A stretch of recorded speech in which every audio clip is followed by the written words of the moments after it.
With great power comes great responsibility. Compromise where you can. Where you can't, don't. Even if everyone is telling you that something wrong is something right. Even if the whole world is telling you to move. It is your duty to plant yourself like a tree, look them in the eye and say no. You move. Never step onto the battlefield of ideas unprepared. Before you enter the fray, you need a plan. And there's no better place to get one than right here on Tactics with host Caleb Colquitt. The Situation Room goes live now on News Radio 1440. Good evening, everybody, and welcome to Tactics, where speech isn't violence, tolerance isn't love, and disagreement isn't hate. Thank you so much for being a part of the program. Thank you for joining us this evening, whether you're joining us over the terrestrial signal, over YouTube, Facebook Live, Twitch, Twitter. Look, we're on basically all of the platforms at this point. You have no excuse not for watching the show. So we do thank you so much for being with us. And as promised, we do have a special guest here to talk to us about the Equality Act and how the name, kind of like the Patriot Act, is kind of the exact opposite of what is actually being done here. And so we're very happy to welcome back to Tactics program somebody that's been on the program a number of times, an attorney for the Foundation for Moral Law, Matt Clark. Welcome to the program, Matt.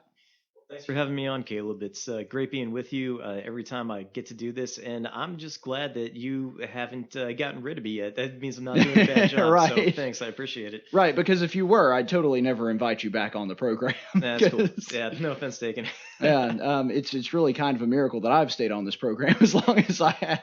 Now, before we get into any of the logistics, because of course that is the reason that you're here, you give a different perspective on this, one that I don't have, just not being an attorney.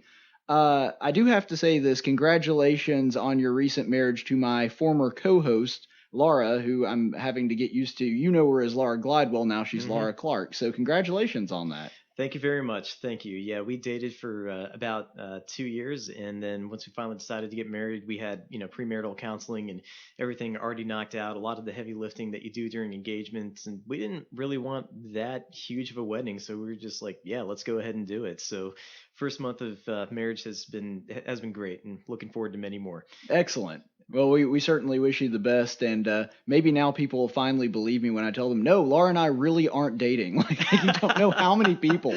I mean, look, people assume if you have chemistry that there's something there, like romantically, if you're single. And I'm like, no, she's just a co-host. Like, it's like Regis Philbin and Kelly, like they had rapport, but they weren't interested in each other. So Exactly. now everybody that's been a fan of the show for a long time, you can say unequivocally, no, there's nothing going on there. Exactly. But yeah.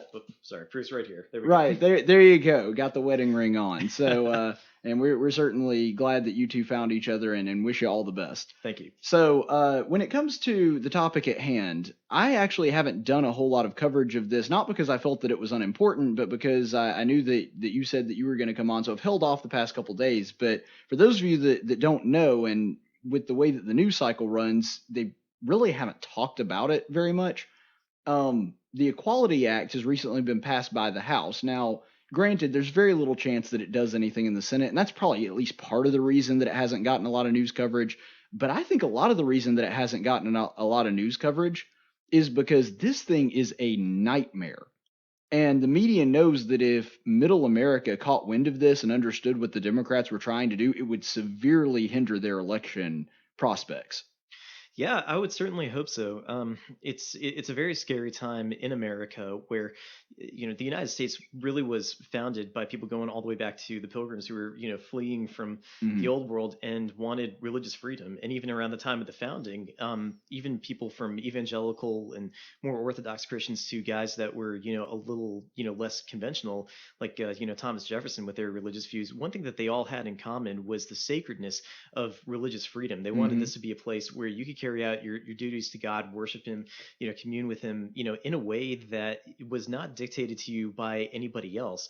And by the way that I've looked at it, the founders had a very, very high view of religious freedom that, generally should grant you an accommodation to even generally applicable laws, really, unless there's no other way to do it. Like, for instance, if I have a religious view that it's okay to go out and murder people, sorry, you're not getting out of, the laws against homicide. But you go Right. back to the founding era, and you see, groups like, the Quakers, who had religious objections to taking up arms, even in defense of the state, or, swearing an oath, because Jesus said in the Sermon on the Mount, don't, take an oath, but, simple affirmation, is okay. And the American way, even back then, was saying, okay, I mean, if there's a way to do this where, there's a win-win where you don't violate your religious beliefs, but we kind of get what we need, then that's what we're going to go with. Mhm. The Equality Act, on the other hand, swings quite far back in the other direction. For years, especially with the gay rights movement, the left's mantra was tolerate us, and tolerance is a two-way street. It means we might not agree with what we're doing, each other's doing, but we're going to leave each other alone and live and let live. But now, when Christians want to say, all right, we don't agree, we'll let you do what you want, but just don't drag us into it. Now, all of a sudden, it's no, you have to endorse what, we're doing. You have to be okay with it. And if you don't, we're going to punish you. And that's really what the Equality Act is all about. And it's disastrous, I think, for every American who, I mean, a very generally applicable principle is, you really shouldn't be at the mercy of somebody else and having to, do what they want. Mhm. But it's especially bad for Americans with religious and moral objections to these kind of things. It just completely throws our First Amendment freedoms right out the window. Well, I think that it's fascinating about this with this particular bill. This is something that, by and large, the American people, even a lot of self-proclaimed Democrats, don't agree with. Like, if you look at public opinion polls that were coming out, especially around the time of the baking the cake fiasco, and even if you look a little bit more recently to, I know that this was a Canadian case. This didn't happen in America, but the guy that was wanting the service to wax his parts. Mm-hmm. These are all things that, by and large, the vast majority of the American people do not want, and they side with the freedom of the people to choose not to. Like, even people that support gay marriage, for example, and think that that ought to be law. I think it was about 76, 78, which, I mean, you can't get Americans to agree on 76, 78% of anything. That's true. That said, well, the baker shouldn't have to bake the cake. Mm-hmm. And so I do find it really interesting that the Democrats, and not surprising, but interesting, that they've basically thrown caution to the wind and embraced this thing. So to help people understand how radical this law really is, could you get into some of the specifics of what this particular law would do? Sure. In a nutshell, the Equality Act, if passed and signed into law, would overhaul how a lot of civil rights and public accommodations law would work on the federal level, and it would explicitly make things like sexual orientation and gender identity a protected class in the same way that race, color, sex, national origin, and religion are in many ways. So this suggests Title IX. Am I correct on that? Yeah, it would get into some of Title IX, but one thing that's remarkable about the Equality Act is it doesn't focus on just amending one or two parts of federal civil rights law or public accommodations law. It overhauls a lot of it. If you get into federal civil rights law, a lot of people focus immediately on Title VII or Title IX or something like that. Mm-hmm. But there are really a lot of statutes that are on the books that address separate subjects, separate areas where these protected classes have to come down. And I'm going to stop short of saying the Equality Act addresses every single one of them, but it addresses a lot of them. It's very much a shotgun approach. Just about everything that federal civil rights and public accommodations law touches, it looks like the Equality Act's trying to get in on that and trying to explicitly add gender identity and sexual orientation as protected classes now. So one area that we're seeing this, that we would see this if it was passed, is definitely in the workplace. Right now, there are lists of protected categories such as religion, race, national origin, sex. That are already protected in the workplace, and so you can't make hiring and firing decisions based on things like that. And if you continually harass people based on these qualities, it can create a hostile work environment and subject you to a lawsuit, sometimes even from the federal government. So that gets really big. And one case where that's happening right now is there's a case in front of the U.S. Supreme Court where leftists have tried to hijack what the term sex means in that law, trying to say it applies to sexual orientation and gender identity. So there's one case we submitted an amicus brief in where there's a Christian small business owner. He owned several funeral homes in Michigan. And Right. his funeral director came out and said, "Hey, I'm a male, but I want to be a woman now, and I want to dress as a woman at work." So when people are coming in and grieving their lost loved ones, they're met by an obvious crossdresser that's trying to walk them through Right, the process. a dude in a muumuu, and that's Yeah. you can imagine how in a very difficult time that would be disturbing if that's not something you're accustomed to. Yep, absolutely. And then even for a lot of people that aren't Christians or anything like that, when they're confronted with death, questions like what would my deceased loved one want, or what would God want, that's a lot fresher on your mind too. So that adds an even extra level of disturbance to what these people are seeing when they walk in. And so the business owner said, "I'm sorry, you can't do that. If you're a man, you got to Right. dress like a man." And he in turn got dragged through a lawsuit claiming that it was a form of sex discrimination. So right now, that's one thing that's working its way up through the courts, where leftists are trying to hijack law that already exists and change its meaning. But if the Equality Act were passed, this would clarify any ambiguities. This is Congress stepping in and saying, all right, let's stop fighting about whether sex discrimination covers gender identity or sexual orientation. We're just going to say explicitly that it does. And so, small business owner, you got to let people cross-dress if they say that they're a woman. You got to respect their Right. preferred pronouns if they identify themselves as the opposite sex. And by the way, you also have to force the rest of your employees to respect that too, even the religious ones. See, and that's one thing that I was going to ask about, because does this take us to essentially where Canada is now, where they have laws on the books that if you're in a workplace and you have a guy that dresses as a woman or vice versa, that if the employee isn't using their preferred pronoun, you can actually be taken before a human rights tribunal and be tried and possibly fined or even jailed. Yeah, I would think the technical answer is we have some other steps that we'd have to go through before we quite got that far, but this is a major step in that direction. So if I'm understanding you correctly, just so the audience can keep up, this doesn't put together some kind of human rights tribunal, and it doesn't set up fines for doing that. But what it does is it puts the foot in the door saying this is something that we now can enforce by law. It's a little bit of both. So Okay. In the United States, we don't really have tribunals that are quite like what Canada has with human rights tribunals. However, the EEOC, with the powers that it already has, it's sort of a quasi-judicial body right now, and this would add to their jurisdiction of things that they can investigate. And if they find out that such harassment or discrimination, as defined by the Equality Act, had taken Right. place, then the federal government can step in through the EEOC and actually sue on that individual's behalf. So I think maybe one of the small differences is just we don't have special tribunals set up just to deal with that, but it would add to the powers of the EEOC, and I think which is executive agency that I think has too much power and is too Right. unaccountable, and would make that problem even worse. So if I'm understanding it correctly, it's not as though that it would be exactly the same, because the infrastructure, or I guess the superstructure is the better way to describe it, the superstructure that enforces the law in Canada, we don't have that here.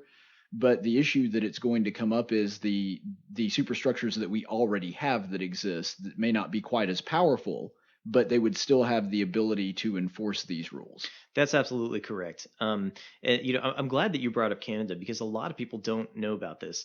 But Canada, I mean, you figured they'd be like the United States in a lot of ways, and even in the Canadian Charter, they have freedom of religion and freedom of speech recognized the Right. same that we do. But they've watered it down so much in practical effect that it pretty much doesn't mean anything anymore. There's one gentleman I know of in Canada who's a Christian activist who. When there was a local politician elected in his province, it was, I think, the first openly transgender politician in that region, and it was a man who identified as a woman. And this guy, he's a Christian. He just said publicly he's still a man, and for that, he's being dragged before, I think it's the British Columbia Human Rights Tribunal, and being fined tens of thousands of dollars. Right. In America, we call this free speech, especially when it comes to hot button political issues. But this is the direction that we're heading in the United States if we don't stop things like the Equality Act dead in their tracks. Well, and see, that's the thing. It's not just freedom of religion that's under attack here, because of course that's a big part of it, but it's also freedom of speech. Like right now, even though it would be an unkind thing to do. I could call you a woman. Mm-hmm. I'm wrong, but the point is I have the right to say it. Right. And this, even if you're a straight guy and you're just insulting somebody by calling them their gender that they aren't biologically, you could theoretically, by their law, be taken before one of these things. So it really does harm the ability to speak freely.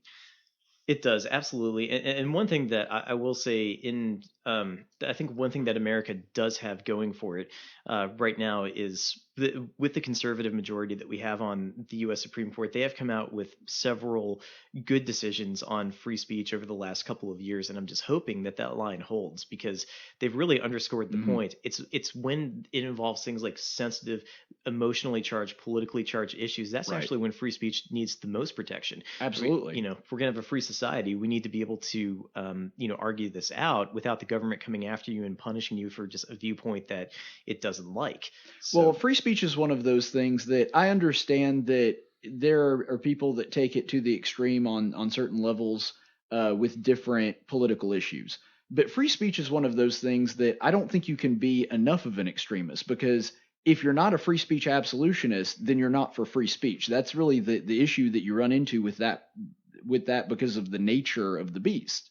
Because if you're not in favor of speech, any kind of speech, then you are by definition not a free speech person. If you're like, well, I'm for free speech, but well, that caveat automatically means you're not really for free speech.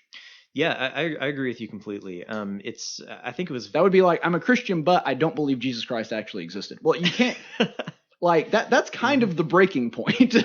Yeah, I agree. That's one thing about, the key word in that phrase is free. Free means that times you are free to say what you want, even if I hate it, and it's not subject to my control or the government's control. Classic case, maybe about 10 years ago, Fred Phelps, who is the pastor of Westboro Baptist Church. I'm saying that in quotes, and I mean that with the utmost disrespect, because I don't view him as a pastor or his church as being a real church. But he had the reputation for showing up and just saying absolutely despicable things at funerals of soldiers who were killed by by IEDs, and then even saying things like God hates fags and stuff like that. Which as I'm looking at this as a Christian who believes in the word of God, I'm like, I do very much believe God hates sin, but Christ died to save those people just like he did with me. For God so loved the world, all right? That includes every class of sinners, including them. Right. And so I hate this, because it's like you're giving a black eye to the name of Jesus. And by the way, if you show up and you're actively disrespecting, the fallen at their funerals, that's about as low as it gets. Right. There are as a lawyer who does deal in free speech, there are certain times where the government can restrict the time, place, and manner in which you're speaking without restricting the content. And so maybe if the funeral's getting started, be like, okay, at this point you have to back up to this far away so that the funeral can be conducted, but we're not going to shut down what you're trying to say. We're not going to arrest you because you said despicable things. It's really more about just getting them a little bit of well, since you're using that as an example, I don't know if you remember this, but one of the reasons that they kind of stopped doing that is because the response to it was people that wanted to help the families out would show up in front of them. Yeah. And they would be louder and have more people and bigger signs. And so that's really where I've always stood on free speech. Yeah, there's speech out there that I don't like, but it's my job to make sure I speak louder. Exactly. and counter their speech with my own. Yeah. And if I lose the argument, it's because I suck at my job. So exactly. Yeah. I think it was John Milton, when he was making the case for free speech in England. I can't quote this exactly, but I think he said, "Let truth and falsehood grapple with them, because whoever knew truth bested in a free and open encounter." So you're right. The solution to bad speech is to counter it with good speech. Let them fight it out, and then in the natural course of things, unless something intervenes, like the government taking sides, chances are the bad guys are going to lose. And good wins in the end. So and the Fred Phelps case was a classic case. So kind of coming back to how those principles apply here. When the case went up to the U.S. Supreme Court, they actually ruled 8-1 in favor of Phelps when the government tried to crack down for what he said, not the time. Who was the dissenter? I think it was. I would guess it was Sotomayor, but I don't know that. It was Alito, actually, which surprised me, because Alito has been a free speech champion. He's been really good about that stuff. But this is one where honestly I didn't understand his reasoning very well. But everybody's off every once in a while. But yeah, even Sotomayor and Ginsburg sided with the case. I don't know, years ago that they were talking about the Asian ban and saying that it was hate speech, which by the way is one of the most humorous cases I've ever read. For those of you who are unfamiliar with the details, it was an Asian band, and there were Americans of Asian descent in the band. They called themselves the Slants, which is hysterical. Yep. But other people were saying that it was hate speech, and it came before the court, and they ruled 9-0. No, hate speech is still protected. Yep. Even if you consider it hate speech, still free speech. Exactly. I remember when that. So you're right. The court out, has actually. This has been one of the very few issues the court has been pretty reliable on. Exactly, and even among liberals, there is more of a swing with younger liberals to crack down on what they consider hate speech. But with the older guard, especially those that kind of came out of the '60s, where saying just about whatever wacky thing came to mind was in. They still have a lot of respect for free speech, and I think for right now that's holding, and that's good. My concern is like when our generation of lawyers wind up becoming judges and they see things very, very differently. If we don't win the war for ideas right now, that could be a problem down the road. Well, and I do think that all goes back to a problem in worldview, because the whole reason that this law was conceived in the first place is because there are people that no longer see sex as a scientific idea. It's basically whatever you feel in the moment, and that's really the issue that they're coming into. They say, well, it's not really protecting all sexes because sex can be anything. There's what I think 150, 160 different genders now. Yeah, and so they're saying, well, those aren't being protected because this is just as legitimate sex as male and female. And so that's really where the problem comes in. It's not necessarily that they're trying to score political points, because the majority of Americans are against them. The problem is a skew of worldview, that they're seeing the world incorrectly, and because of that, their logic follows incorrectly. Error begets error. So if you it's the same thing if you make a mistake early on in a math problem, well, your answer is going to be way off because you made a mistake way back near the beginning. But anyway, kind of where I want to go with all that, I know that you're here mostly to observe the law, but I just kind of wanted to bounce an opinion off you politically. Do you think what's going on here is that the Democrats did this and passed it, having no intention for it to actually wind up passing, because they know that Senate and Trump are definitely not going to go ahead and give the okay on it? Do you think that's what's going on? Because we saw exactly that same thing with the Republicans back when Obama was in office. They voted to repeal Obamacare several times. They voted to build the wall several times. And now all of a sudden, when they had a president that might actually sign it into law, they're like, yeah, let's rethink that. So they were really politically posturing more than actually wanting the thing to get passed. Do you think that's what the Democrats are doing here? I do think that's a big part of it. My thought in a nutshell, I think eventually long term they do want this to get passed. But I agree. But I'm saying I think that it's more of a pie in the sky dream for them, and they know that it's politically unfeasible now. So they're passing it now knowing it can't pass because they are going to rally the base without upsetting middle America. Do you think that that's what's happening here? Yeah, I think so. We see that in a lot of different areas among the Democrats right now who are trying to win the primary for president. It's just been shocking to me. Just it seems like they have nowhere else to go except further left, and right. You see that with especially with economic policies. And I found myself thinking, like, have you studied the horrors of the 20th century when people have lived under these policies? So in the same way here, I think you're right. I think they are trying to fire up their base, and they are trying to score political points. And right now it's I hate to say it, but the pendulum, I think, is swinging, in favor of being, for some of these policies. But it's one of these things where Americans. Well, I think really we're moving in that direction for sure. Yeah. Yeah, but I think it's it's one of these things. It's sort of like when Obamacare was, they're trying to pass it. A lot of Americans were in favor of having some kind of, overhaul. They like talking about things like, protecting pre-existing conditions and making healthcare cheaper. And then so, the Democrats had come up with, these healthcare plans that they think are going to be good. And then they run into the individual mandate. And that was the thing that made everybody go, whoa. hang on a second. I'm not sure about this. So in the same way here, I think a lot of Democratic voters know what's on the table, but maybe the full realities of exactly where this leads have not set in yet. And then, so if there was more of a real possibility of this happening and people were faced with the pressure of seeing the consequences firsthand, I think a lot of people would back off. So yeah, I tend to think a lot of it is political posturing. So speaking of that, because I agree with you, but I want to know what your take is on this. If you're discussing this with somebody that's a little bit more left leaning, might be in favor of the Equality Act, I think that the most powerful thing that you could do is to sort of explain to them some of perhaps the unintended consequences of this. So what would some of the unintended consequences that may be something that even someone on the left would say, whoa, hold on now, maybe we ought to rethink this? Are there any aspects of the law like that? Yeah, I think so. If you just change up the fact pattern a little bit and you appeal to things that they tend to be in favor of and show them this is going to affect even things that you like, a lot of times I think that can be eye-opening. For instance, in the Masterpiece Cake Shop case, which the Supreme Court decided, I think, about a year and a half ago now, right. Where you have a Christian baker in Colorado who's getting forced to make a cake for a same-sex couple, and ultimately on narrow grounds, the Supreme Court ruled that violated his religious freedom.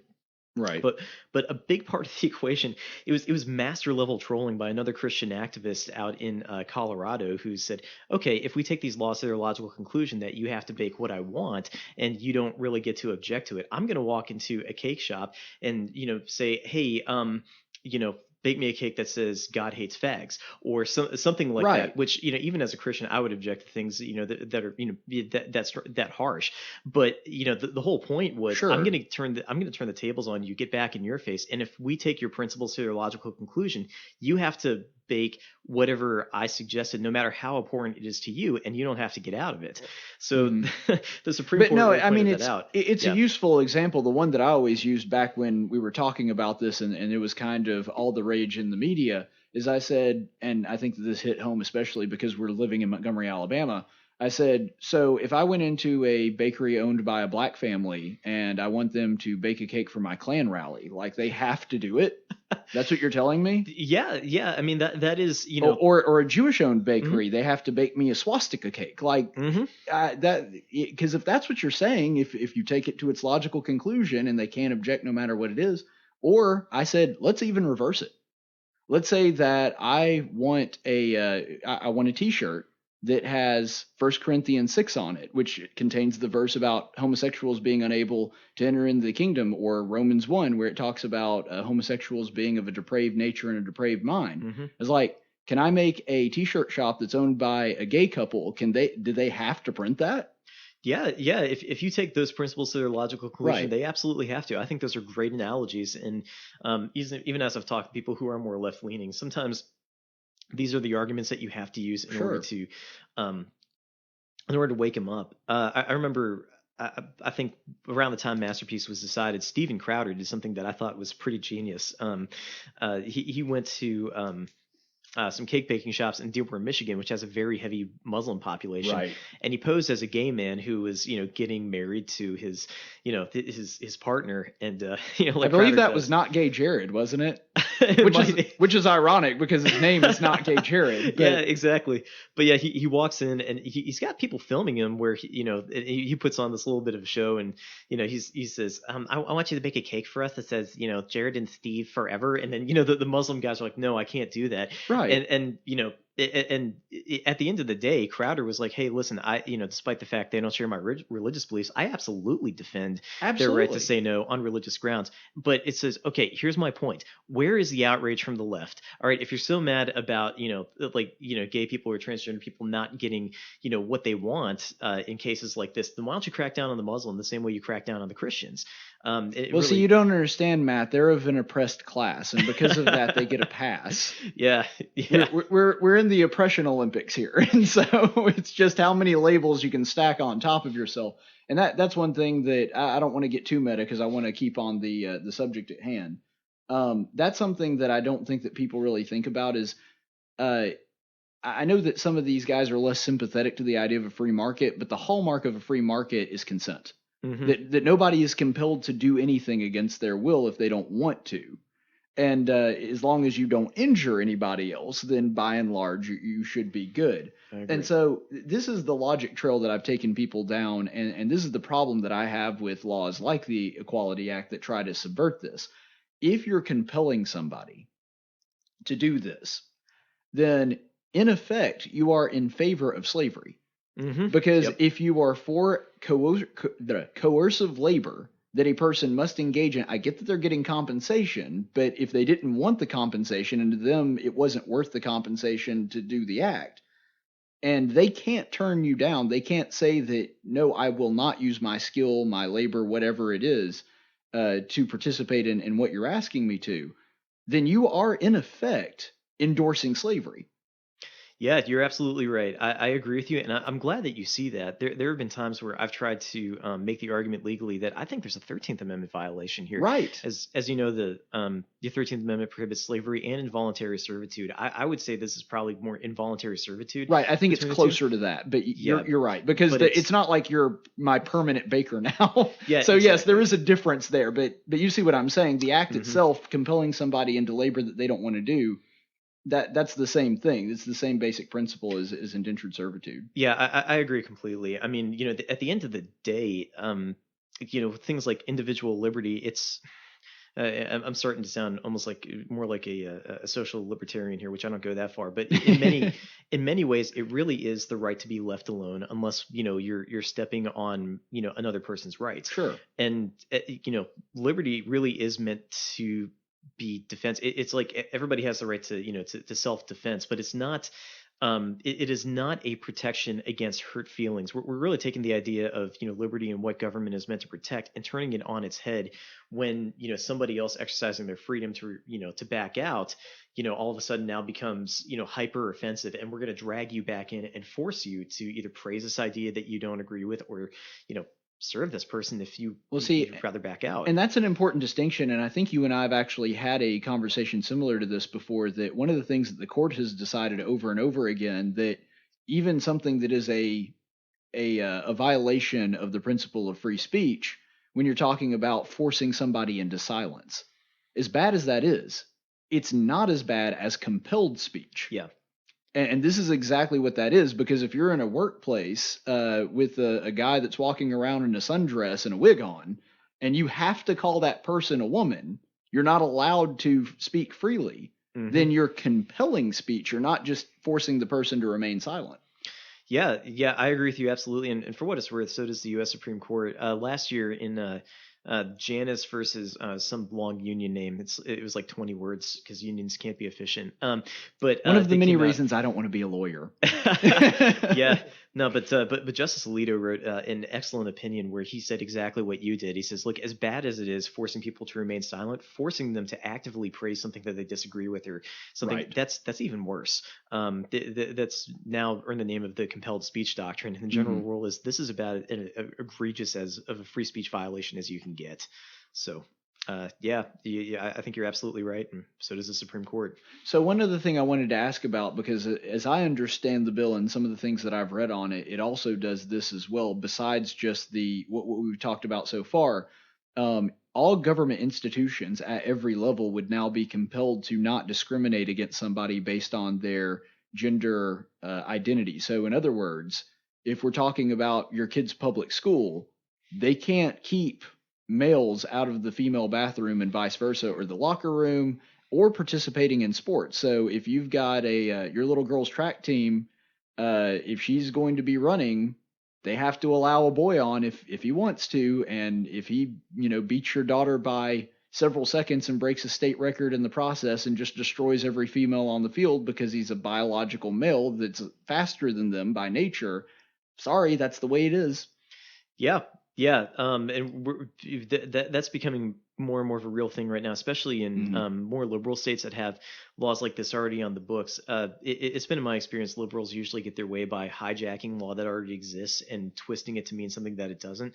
But in some states like like California and Washington and places like that, I believe they have already passed laws like this that make that make it illegal to discriminate at any level on that basis. And so these are very real cases where you have guys that really aren't the most competitive with other guys, but if they feel like wanting to beat somebody out, they kind of join the girl sports, and then all of a sudden, hey, you've got this female athlete just set a new record for weightlifting. It's like, well, she's not female, she's a guy. Yeah, so to quote that State Farm commercial, well, she's a guy. Yeah. So.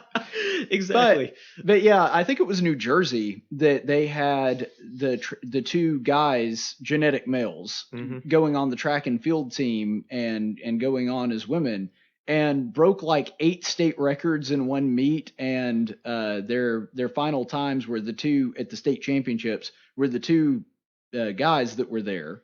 They wound up beating everybody else by a ridiculous amount. I mean, it wasn't even close. And really, that's what I find so hilarious about this, is the left that has always sort of puffed out its own chest and been a champion of women and empowering women. There's nothing more demoralizing to a woman than to have to compete against a biological male in a sport like that. Now, there's some sports that women are on par with men. Actually, again, ironically enough, shooting is one of them. Yeah, that's true. A lot of times women tend to be better shots than men. But right, I mean, they're even going so far as to like wrestling. It's like, we have to be a champion for women, and the way that we're going to do that is to allow men to beat them up. Like, that's the weirdest. It's one of the weirdest things I've ever seen. Yeah, I agree. And but I was looking for a quote in my notes. I can't find it. But one thing that I've been seeing in cases I've been working with the foundation is the left is pushing for so-called transgender equality so hard that it's actually driving a lot of liberal feminists to the conservative side on this issue. I remember there was a case I worked on. It was Doe versus Boyertown School District. This is a case that arose out of Pennsylvania, where in a public school, you had transgender students starting to come into the locker rooms of the opposite biological sex after gym class and start changing with those students. And a lot of the students came to the administration and said, hey, this is a problem. And the administration told them, just deal with it. So these students went on the offense and they sued. Right. But it was weird because in that case, we wrote an amicus brief supporting those students. And then we got another amicus brief come in from like one of the leading, feminist organizations in the U.S. saying, we're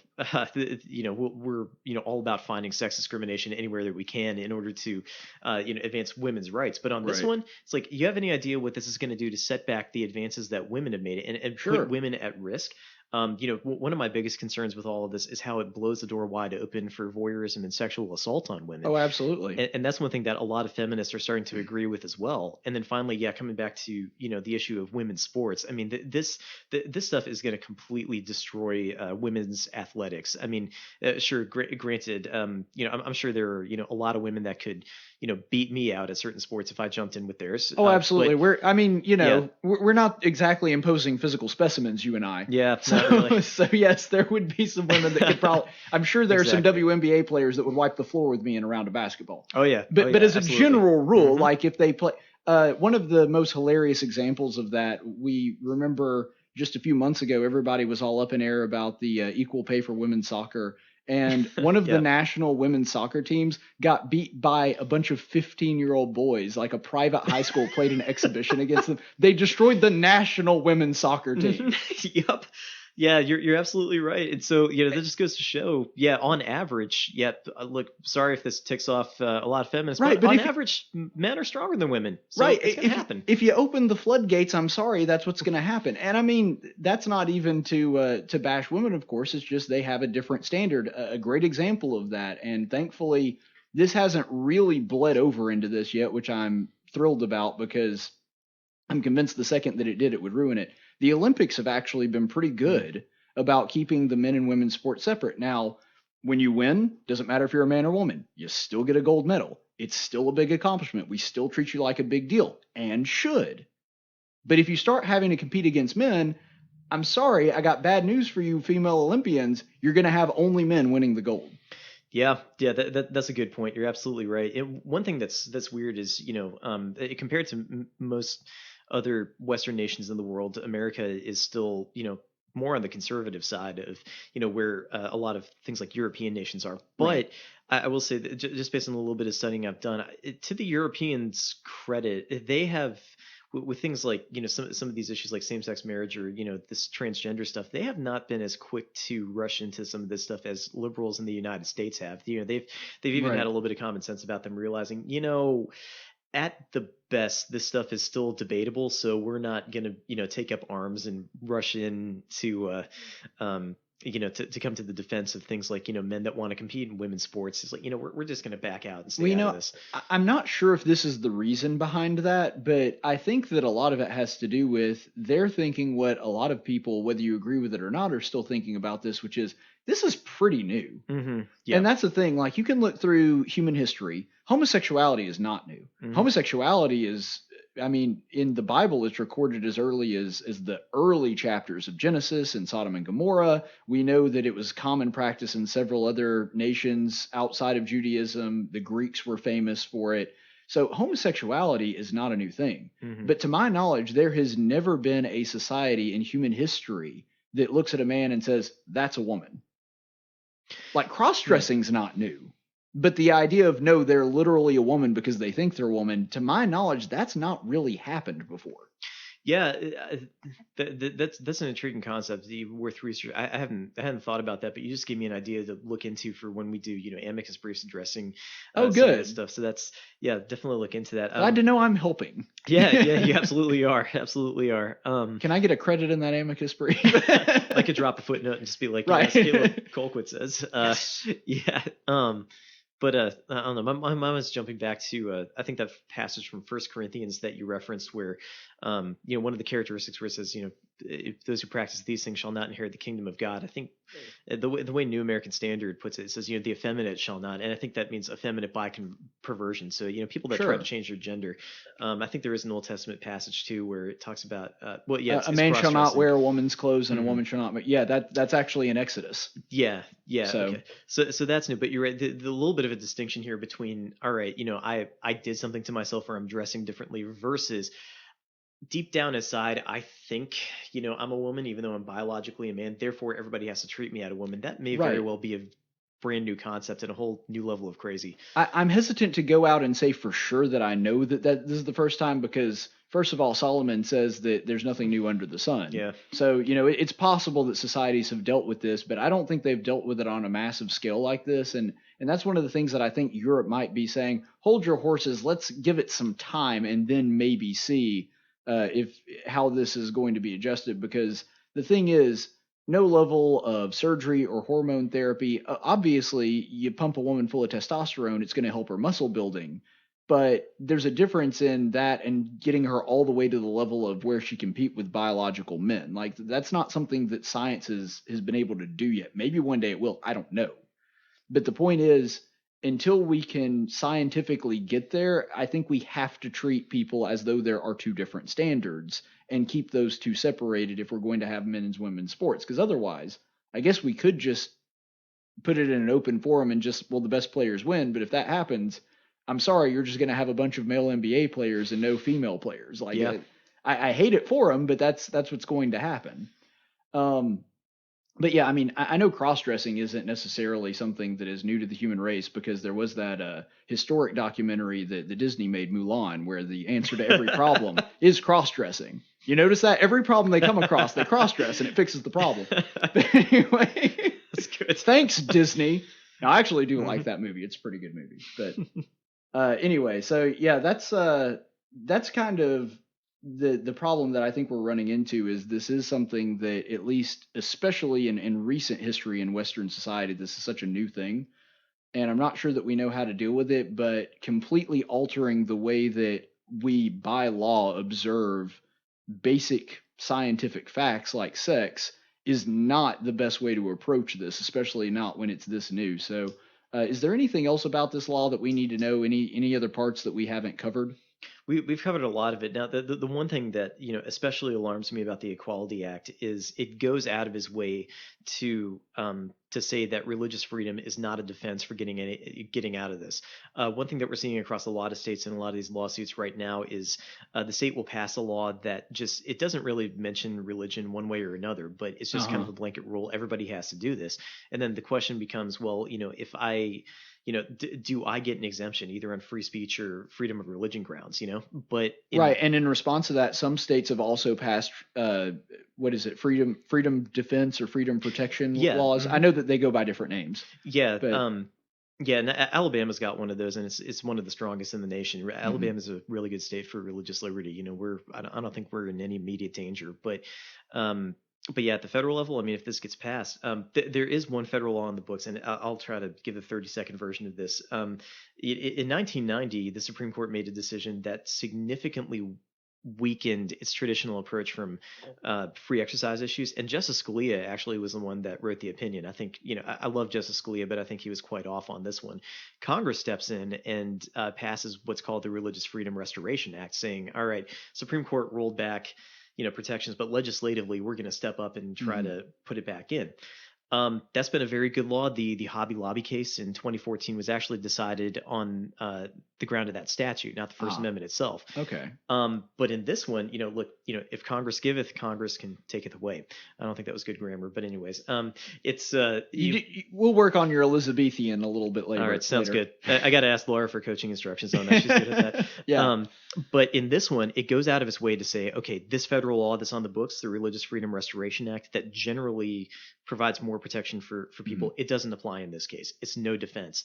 So that is a huge problem where, the Congress or the congressional Democrats have, given a clear choice between which side that they want to take here. Are you going to side with the LGBT stuff and throw religious Americans under the bus? Or are you going to stand up for religious freedom and say, look, even though I might disagree with your beliefs on this, everybody really should have the right to not violate their conscience unless, we're facing something like really compelling, like, loss of human life or something like that. But they've clearly, in this one, they've very clearly not only given the head nod to the LGBT crowd, but they've also looked at, the Christians. And by the way, not just Christians, but any other religious American that has a religious objection to this and told them, keep your religious views at home. When you interact with these people, you got to get over it. You got to put your religious belief aside. Basically, your religion goes as far as the front door of your church and no further. Yeah, exactly. Which is terrifying because any religion that I'm aware of compels you to live life every day in a different way. I mean, I guess I concede to people that are kind of secular and from the outside looking in. And granted, this is probably partially the fault of Christians not living the way that they should, but they can kind of see it as something that can be kept in a particular spot or in a particular time. You cannot be a follower of Jesus Christ. You cannot be a follower of Moses if you're Jewish, and you cannot be a follower of Muhammad and leave your religion at the door of your place of worship. It can't be done. Yeah, exactly. I've never really understood the more liberal versions of any religion where you kind of get together on Saturday, Sunday, whatever your day of worship is. You kind of enjoy this social club thing, but then it doesn't make a difference in my mind. That you're just wasting your time, and no offense, but you're being stupid. All right, maybe I do mean that. I don't care. I don't care really, but yeah, I think it's like C.S. Lewis said, and again, I'm not going to get this quote exactly right, but he said, Christianity is either of infinite importance or of no importance, but the one thing that it's not is moderate importance. Right. And that's true for, any religion, because you're wrestling with questions about who God is, what are the essential rules that govern the world? What do I have to do to get right with him? Where are we going? Like the most fundamental questions of life. And that's what religion tries to answer. So you're right. Especially with the Abrahamic religions, this is not something that applies only for an hour or two when you gather to worship once a week. All right. This is a thing that governs every aspect of your life and addresses the supreme good. So you're right. This is going to have implications for Americans that, that really take their religious principles to their logical conclusions. And at one point we made an our amicus brief in the Harris Funeral Homes cases. We walked through all that. We walked through the latest Gallup poll of what Americans say they are religiously, and it's like the super majority of Americans are at least influenced by the teachings of the Mosaic Law, like whether it's Christians, Jews, or even Muslims, they all have at least respect for these books. Sure. And the Bible's the Mosaic Law is very clear cut when it comes to this. So Absolutely. So the Democrats have now, what they've done is it's not wise politically. It's not. They've just told about 80% of Americans, you have to get over your most sacred beliefs and you can't carry them with you once you leave your home or your church. And that's pretty stupid, in my opinion. Well, and here's the thing. I think that we can sort of look into the future, and sadly, there have been isolated cases of this already, that if they do this, it will not be long before they want to go inside the church and start changing what you're doing there. Agreed. Good example of this, and I'm just going to use this as a springboard to make my point. You were on the front lines when the Obergefell case came down. You were there paying attention to it. How long did it take before they moved to transgender bathrooms? Oh, it was pretty much immediate. 4 or 5 months, maybe? Yeah, if like that. Mm-hmm. I mean, that's you remember when the Obergefell case came down, gay marriage is legal in all 50 states. It was not even a half year before they started moving on to, okay, we get transgender rights. They had been telling us for years, don't equate us with transgenders. It's not the same thing. Mm-hmm. We're different than that. All we want is to have our marriage recognized by law. And then the second that they got that, they moved on to the next thing. So the reason that I say that is, if they get something like this passed, I do not think it'll be even a year later that we're looking at them saying to a church, no, you have to consider hiring a gay minister. You have to consider hiring a gay groundskeeper, or a transgender secretary for your church, whatever it is. Mm-hmm. If you're a religious school, you have to hire, gay teachers and people that don't necessarily agree with your worldview. And so I know that we're projecting into the future a little bit, but is that a fair analysis? Is that something that you think would come down the pipe? Absolutely. Yeah, I agree with you 100%. Now, I think, not if, but when they start, trying to launch those attacks, I think it's going to be a while before they can successfully get there. And they know that. But in many ways, that's how they won on things like, the right to, have a constitutional right to sodomy, among consenting adults. That's how they won on things like, gay marriage. They chipped away at it for a long time until they finally got it. So I expect similar tactics here. I have seen some cases where, where the experiments are kind of starting already on trying to go after churches on things like this. I remember seeing one case where a church got sued, and fortunately this case was thrown out on a motion to dismiss, so very, very early on. But I think it was kind of a test case where you had a transgender person walk into a church, and they wanted to use the bathroom that corresponded to their gender identity instead of their biological sex. And the church said, well, I'm sorry, we don't do that here. And then they came after and sued him. It's like, hang on a second, this is a church, all right? And these these beliefs about gender are obviously very rooted in your religion. So how in the world can you go after that? What they tried to frame it as was saying, okay, look, we're not trying to get up in your pulpit. We're not trying to tell you what to preach. But the thing is, when you open the door to, the public, in that sense, like in your lobby, it's, a public accommodations issue. And correct me if I'm wrong on this, because you're far more knowledgeable about the law than I am. When it comes to this is kind of the way that they've been slowly making these advances, is that they have started to treat private enterprise, private residence, private property as though they're public use. Mm-hmm. Because the thing is, as much as I may disagree with a gay person, we don't need the DMV denying them driver's license because they're gay. That's not a thing that we need to be doing. That's a public use. That's a government function. I don't want that to take place. But when you start moving into the idea of, well, your business is open to the public, therefore the same rules that apply to government apply to you when it comes to accommodations, then you're getting off into weird territory. Yep. And I think the next step of that is going to be nonprofits like churches. And I mean, honestly, I don't see that it would be ridiculous to think that liberals at some point in my lifetime would be wanting to compel me as a minister to marry a gay couple. I don't see that as being, way off into fantasy land at this point, because of where we are now and where we came from. Yeah, no, I agree with you. Yeah, I agree with you absolutely, Caleb. A lot of what's happening right now in the litigation world when they're trying to make slow advances like this, a lot of times what what you do is you try to reframe an issue. You can be looking at exactly the same thing, but just frame it differently. And if you can get the courts to buy the way that you're setting the issue up, then it's a lot easier to successfully launch your attack. So it's kind of like in a debate. A lot of the times the battle is already won or lost when you define the terms that you're using.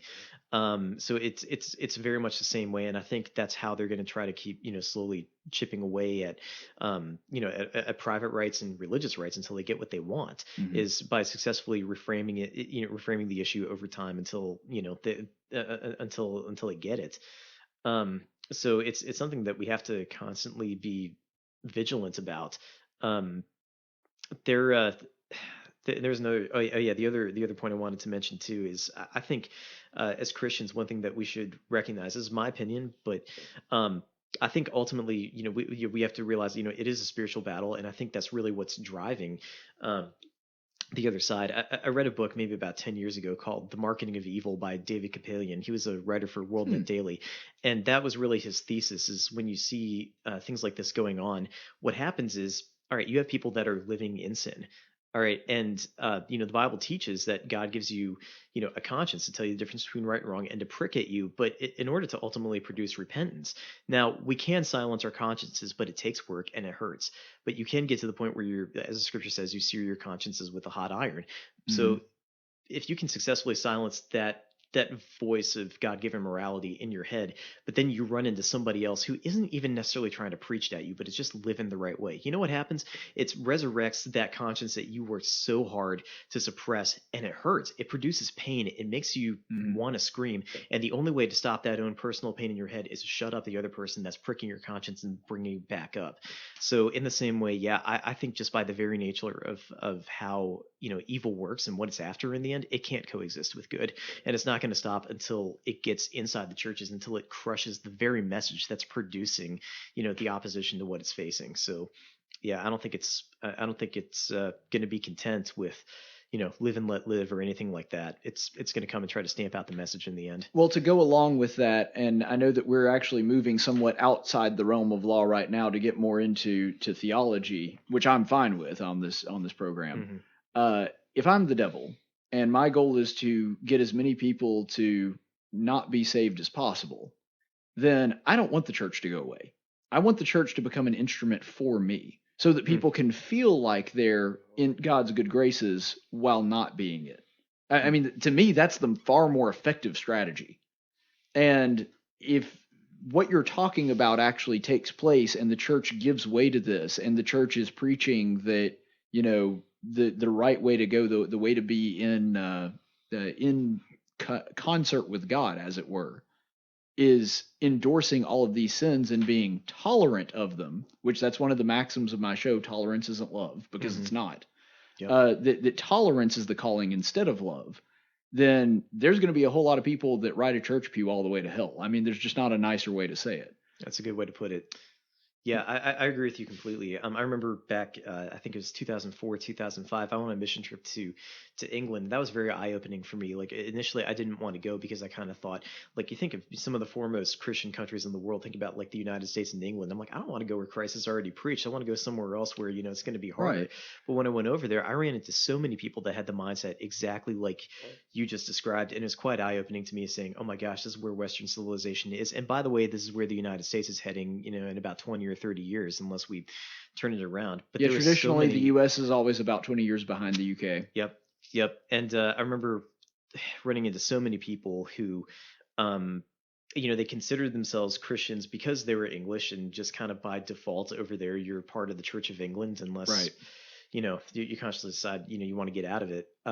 But there's so many people that I met that was in their mind the chief virtue of what Christianity was about, is that we tolerate other people. And it made me want to pull my hair out, because on the one hand, I'm like, okay, I tolerate people in that if I disagree with them, I mean, I'm not jumping at their throats or trying to kill them or anything like that. Okay? Right. You don't want evil things to happen to them, but yeah, exactly. And like Jesus said, love your enemies and pray for those who persecute you and all that. Okay, but that's not what you're saying. What they were really preaching is that we're going to endorse every lifestyle, and really at the end of the day there's no such thing as sin. It's like, all right, if there's no such thing as sin, what did Christ have to die for? Did he just come and hang on the cross because he thought it'd be a fun time? Right. Did he do it just for kicks and giggles? Like, no, this is the awful price of sin. This is what the wrath of God demands for sin. And by the way, this is what you had coming, but Jesus stepped in your place.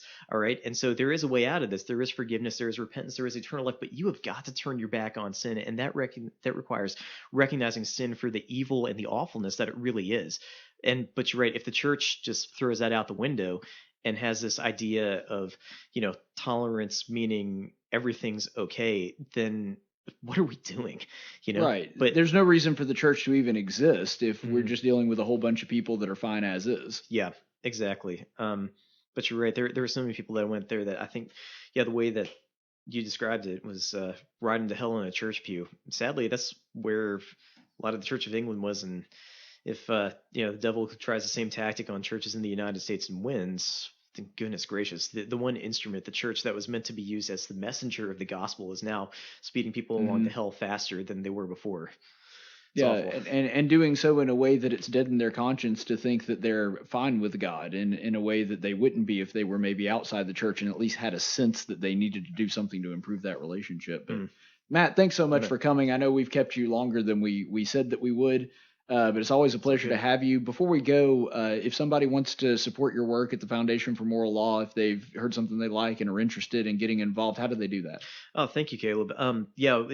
People can go to our website. It's www.morallaw.org. There's ways to stay updated on, what we're doing. And if, people pray about it and feel led to make a donation, you can do it that way. If somebody wanted to mail a check in or something like that, our information is there as well. I don't mean this tritely.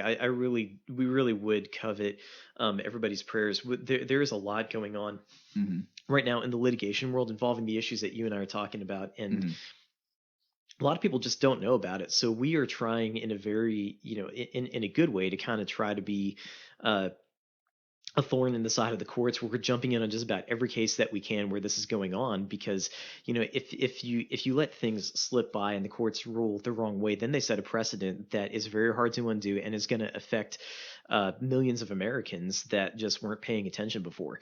So that's I think it was Sam Adams that said, it does not take a majority to prevail, but a tireless, irate minority that's constantly setting brush fires of liberty in the minds of men. And if anybody knew that, it was Sam Adams. Yeah. The guy who founded the Sons of Liberty. Like, that's he would have been the guy to know that. But exactly. So that's what we're trying to do, is we're constantly trying to set brush fires of, constitutional liberty in the minds of the courts before something bad happens. Right. So, a lot of times there are just a lot of opportunities that slip by us to jump in because we, simply don't have the resources or the manpower or something like that. But, prayers that God would bless us so that we can do more. Man, that would always be appreciated. All right. Thanks, Matt. Always a pleasure to have you with us. We'll be back in just a moment.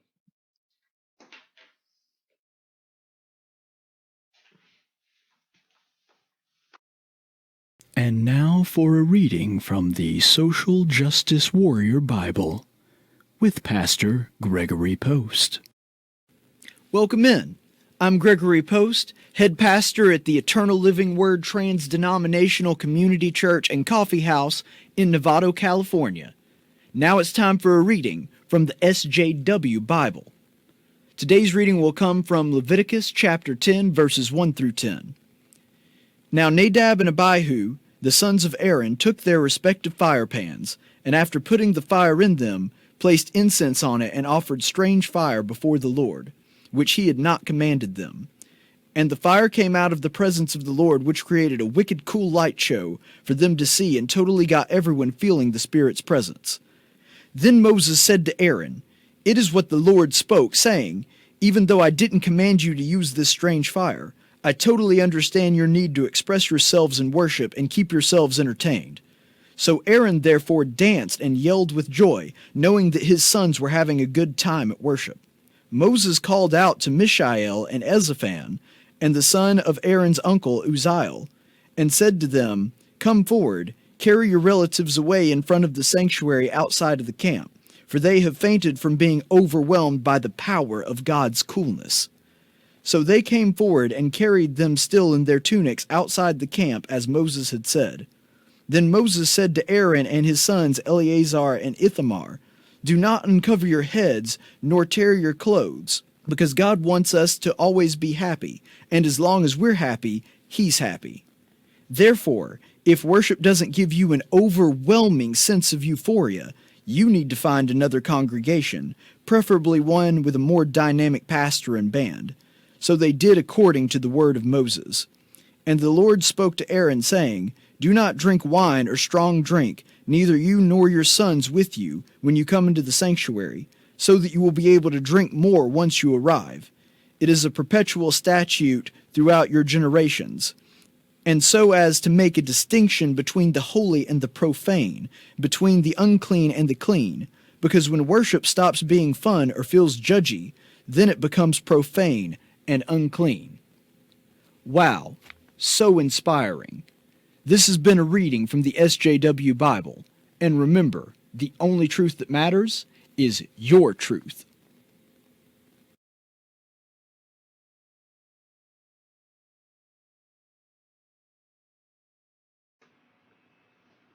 And welcome back, everybody. And we do want to thank our brother Matt Clark. Wow, my volume's really turned up there. Sorry about that. I don't know how that happened. But we do want to thank Matt Clark for being with us today. We certainly do appreciate his expertise in this particular field.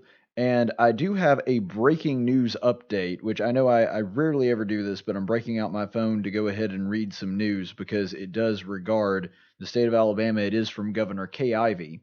And this is the tweet from earlier. "During a routine exam, a spot was discovered on my lung that was so unusual, that was unusual and is a tiny isolated malignancy. The good news is that I'm fortunate that this was discovered early and it's very treatable. I welcome your prayers and your support." So that is the governor. She's asking for prayers, and as a Christian, I am always willing to pray for anybody that asks for prayers. And even though the governor and I have certainly had our differences, I could not be more sincere in asking everybody to pray for the governor of our state. And hopefully that'll all be okay, that it'll all flesh itself out. And I can tell you that even though I'm by no means an oncologist or a cancer expert, that based on the way that this is worded, it doesn't seem like it's that big a deal. And another thing, too, of all of the different cancers out there, lung is one of the most treatable. Actually, the one that I had was one of the most treatable, too, with testicular cancer. And lung is, I believe, not quite as treatable as testicular, but the survival rate is ridiculously high. And it sounds like this is even a very mild form of lung cancer. So if that's the case, then this is probably something that's not going to be a huge danger, at least to the life of Kay Ivey. I'm sure that depending on what her doctors decide, whether she has to go through some form of chemo or radiation or surgery, that it is going to be a major inconvenience and something that she is going to struggle with, but not something that's going to threaten her life, at least not based on what I'm reading here. It just does not appear to me that that is what is going on, and there's already been quite a few responses from different people in the community. For example, Matt Murphy's co-host, Andrea Lindberg, on Talk 99.5. She's on the morning show with him, so one of our sister stations here at Cumulus, already reached out to her by responding, "Fight like you always do, Governor Kay Ivey, prayers." So, just an outpouring of support from people on the right, on the left. I mean, you've always got some idiots that just disagree with Kay Ivey politically, and because of that are saying horrible, nasty things. You're going to have that, unfortunately. That is the way that that's just the way that it goes, unfortunately. We live in a fallen world, and we are a fallen race, but Kay Ivey's probably going to be just fine, but even so, prayers are going to be the thing, and as we all are in one sense or another, Kay Ivey is definitely in the Lord's hands. I do have some far more uplifting news to share with you that also just came in via my phone. Maybe I should check my phone more often during the show. I don't know. But I got an email from Brother John Cackelman, who's been on the show before. You may recall he's one of the brothers that's in charge of mission work in Ukraine and the person that's going to be spearheading the trip that I'm going on in October to Ukraine. Well, this one doesn't relate specifically to Ukraine. It's just missions in general. But me and a lot of the other brothers from Dalreda went to load a truck, and this is just for Nigeria. All these supplies are going to Nigeria. We loaded stretchers, blood-taking chairs, different medical supplies, and some things as simple as just linens for hospitals over there. And according to this, Brother Cackelman just emailed me. He said, we just finished the paperwork and loaded 700 pieces, valued conservatively at $178,000. So thank you to everybody that helped us out with this, because the Dalreda Church stored it, but we were definitely not the only ones donating that. There were several other churches from all over the state that donated money, donated medical supplies, gave us the funding to be able to get the truck and to be able to ship it. And so that was definitely not a one congregation thing. Thank you so much for helping us out with that. That's going to be able to help a lot of sick people in Nigeria. So we certainly do pray that not only are do the supplies find their way to the proper people to be able to help them, but also that they get to see a little bit of Jesus Christ and the work that he charged us, the church, his body, with doing. And they get to see a little bit of that, and hopefully that brings them closer to God as well. So good news all the way around on that front. All right, well, now that we have the good news out of the way, it is time to go to the Daily Dose of Stupid. That was stupid. I know it was stupid. Really stupid. Hey, I just said it was stupid. And today's Daily Dose of Stupid, it has to do not with an American, actually. It may be the first time that I can remember, and maybe I'm wrong. I'd have to go back and look through my archives. But I think this may be the first time that a Daily Dose of Stupid has dealt with someone who's not an American. And I'm talking about Justin Trudeau, the Prime Minister of Canada. Now, for those of you who don't know or haven't been privy to this so far in the news cycle today, Justin Trudeau, an old college photo surfaced of him wearing blackface. And if you're unfamiliar with Justin Trudeau, he is essentially a socialist. Well, actually, he is a self-proclaimed socialist. What I meant to say there is he's basically a communist. I mean, he's not really for any kind of private endeavors going on. He's incredibly far left. And if you're thinking about how far left Americans have gone, how far left the Democrat Party has gone, Justin Trudeau is even to the left of that, because he's too far left in Canada. And it's just amazing that interestingly enough, a college picture of the guy wearing, they called it brown face. I don't really see the difference in brown face and blackface. I guess maybe blackface is just a little bit darker, but it's the same kind of thing. The guy was obviously in some kind of situation where he was trying to appear to be a brown or black-skinned person. And so I do find it funny that what we're looking at today is the left not rushing to call for his resignation. At least there might be a few people on the left doing that, but I haven't seen any prominent figures doing so. And it just is absolutely astounding to me, the massive double standard, because you may remember here in the state of Alabama, just, about a month ago, if that, there was an old college photo that unearthed about Kay Ivey wearing blackface. Now, here's the difference. The photo with Justin Trudeau was in college, just like Kay Ivey's, but it was significantly more recent than Kay Ivey's. Kay Ivey's was over half a century ago, because Kay Ivey is a lot older than Justin Trudeau. And so this is a much more recent phenomenon. It's not like it happened yesterday or it happened a couple of years ago. But this is something that unearthed about Justin Trudeau that is far more recent than it happened with Kay Ivey. But just like I maintained with Kay Ivey, just like I maintained with the Democrat governor of the state of Virginia, Ralph Northam, they should not lose their jobs over this. Now, Ralph Northam should certainly lose his job, not because he's dressed in blackface, but because the guy actually came out in favor of infanticide just a couple days before that incident took place, and the Democrats took a collective yawn on that and got very fired up about the fact that he got caught wearing blackface. Not fired up enough to actually do anything about it, but fired up enough to gripe about it for 2 days and then forget about it. So here's what's going on here. We have to get away from this place where we look at a snapshot of somebody's life, or somebody who's a political rival of someone goes digging through a person's social media or goes digging through their past to find one unsavory thing about them and bring it out as though it's the only thing that matters.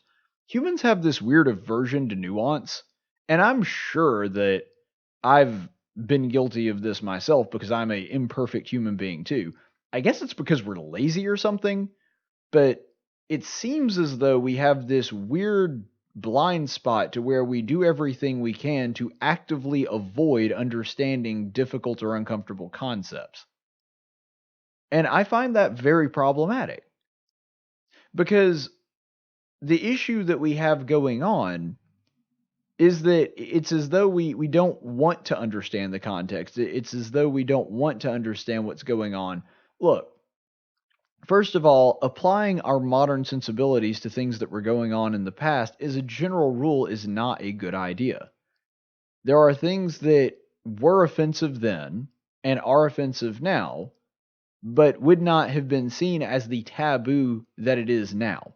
Not justifying it, not saying it was okay.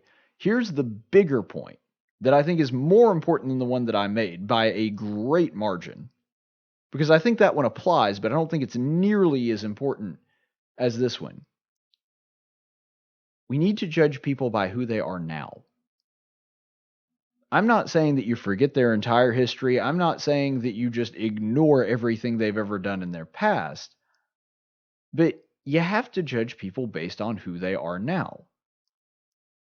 And if you do hold something that happened in the past against somebody, I think there's two conditions that need to be met. One, they're unapologetic.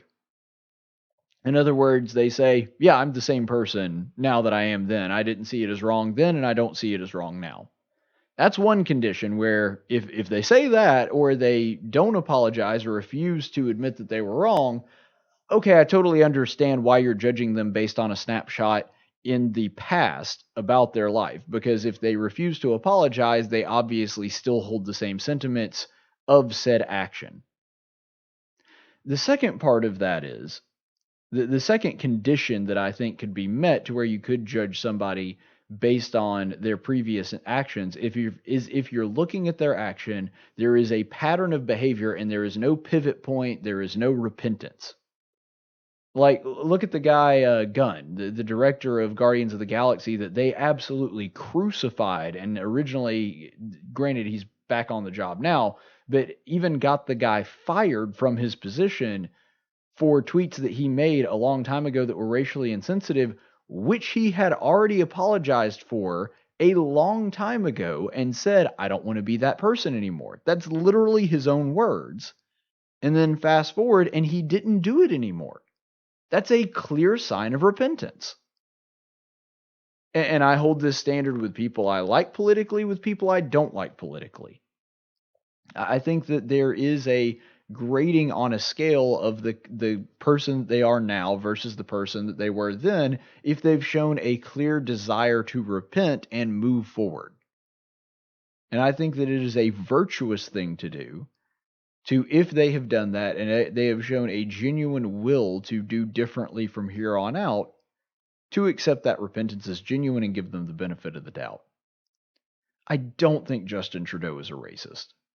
Maybe he was a racist back then. I don't know. It really doesn't much matter. And I can't stand the guy. But he shouldn't lose his job because of this. I think he should lose his job because he's terrible at his job. But that's for the people of Canada to decide, not me. And if they decide that this is something that they do want to hold against him, look, that's their business. May not like it, may not agree with it, may think it's dumb. Doesn't matter. I'm not Canadian. I don't get a say in who their leader should be. Just like they don't get a say in who our president should be or who our senators or House representatives should be. Not their business. But we have to get away from this idea that we can just dig back into somebody's past, find a snapshot of who they were at one point, and assume the worst and ignore every action they have taken since then. I see no reason to believe that Justin Trudeau is this day a racist person. And the same is true of Ralph Northam. The same thing is true of Kay Ivey. People from very different ends of the political spectrum. If you want to know why we're so incredibly divided right now, and why we can't seem to come together on anything, that's it. That's the reason. Because we always want to jump to the worst possible conclusion, assume the worst in the other person, and call them a bunch of evil names and pretend as though everything they've done since that point in their life just doesn't matter. It's because we're more worried about scoring political points than we are doing the right thing. And that is the source of a lot of woes of the political climate in this country. Let's go to the chaplain's report.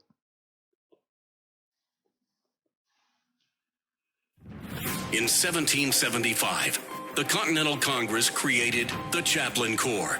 Under the command of General George Washington, each soldier was required to attend worship service every Sunday.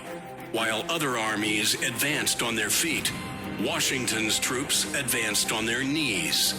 It's time for the Chaplain's Report with Caleb Colquitt on tactics.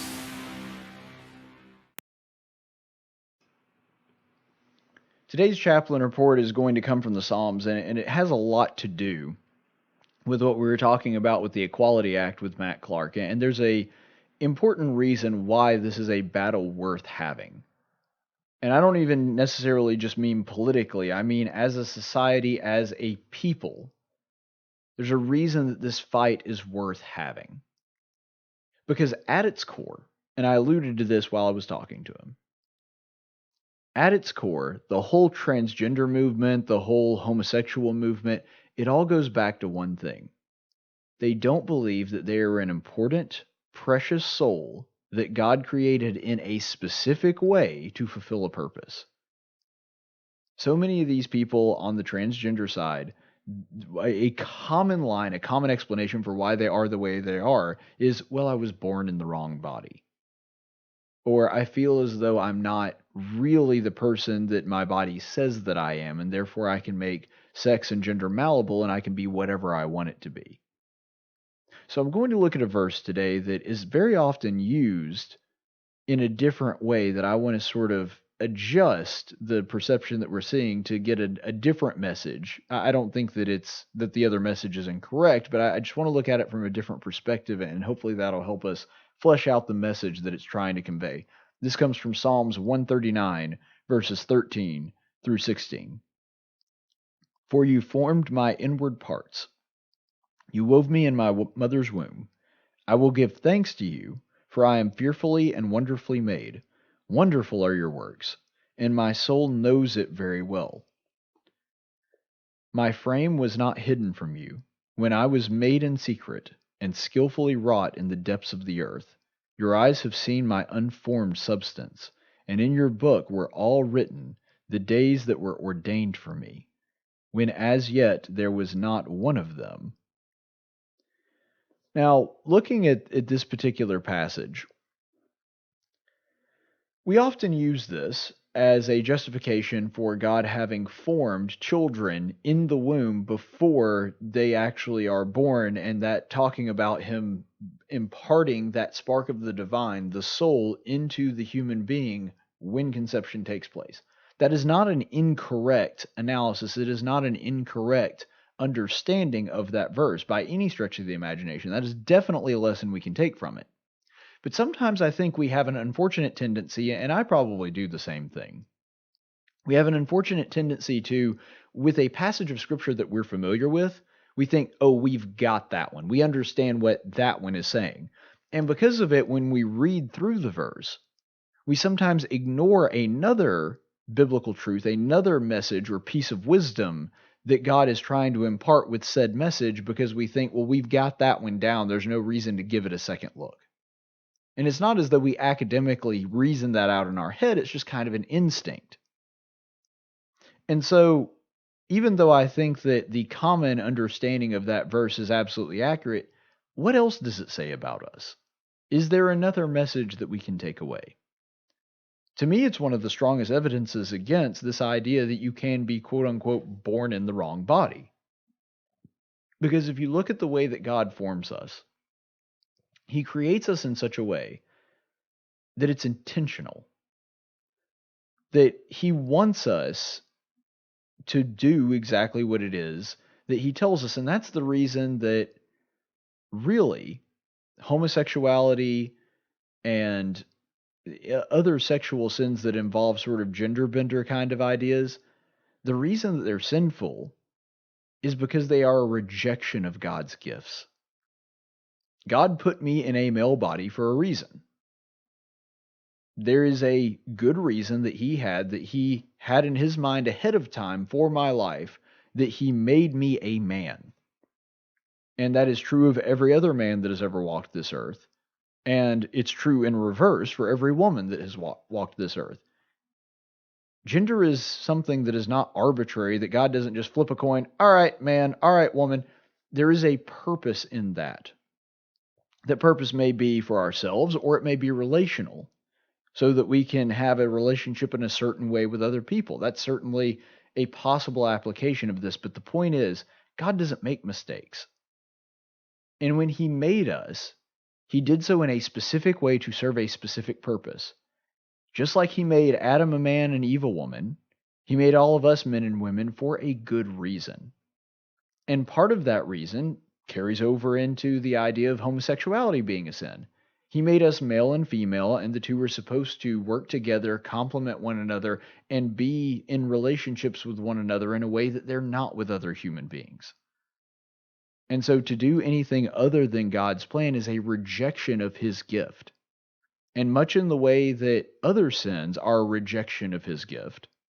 Just like sleeping around before you're married, just like lying is an abuse, or it's taking away from the gift that God gave you. It's an abuse of the free will that He gave you. These things are perversions in the same way. In reality, any sin could be said to be a rejection of what God intended for your life. It's essentially, when you boil it all down, every sin that you make, every intentional sin that you engage in, is you saying, you know what, Lord, I know better than you. I can make decisions better than you can. And that's part of the reason that the Scripture tells us that those who have understood the gospel, that those who know God and understand His law, those are the ones that are going to be judged more harshly if they do not adhere to said law. Because we're the ones that are supposed to know better. And so to embrace, whether it's being a man or being somebody that has a particular gift that can be used for the kingdom, whatever it may be, accepting who you are and accepting the gifts that God gave you and the position, whether it's position in life and social status or in the abilities that you have been given, accepting that is part of accepting the way that God made you and put you here to do a specific purpose. You see, the master potter makes different vessels for different reasons. He makes some for common use, he makes some fancy, he makes some for some utilitarian purpose, and we all have that purpose, and we have to do our best to figure out what that purpose is. That's our true mission in life. And if we do that, we are living in the way that God always intended us to be. We are fearfully and wonderfully made. God doesn't make people inadequate for their purpose. In the same way, if He needed a flathead screwdriver, He wouldn't make a Phillips head, because that wouldn't work. He made us for a specific reason, because He loves us, because He wants us to be useful to Him. And that is living a life that is truly fulfilling. When we're fulfilling our purpose, we understand who we are. That's true freedom. That's true independence. And that's truly living the way that God intended for us to. Stay the course, friends. Tactics is a production of News Radio 1440 and Cumulus Media Montgomery. Any opinions expressed on this program are those of the host and do not necessarily reflect the opinions of Cumulus Media. The theme song for Tactics is 6 Foot Town by Big and Rich. Graphics by Jessica Dawson. Broadcast studios provided by Cumulus Media Montgomery. Location studios provided by the Dalraida Church of Christ. Copyright 2019.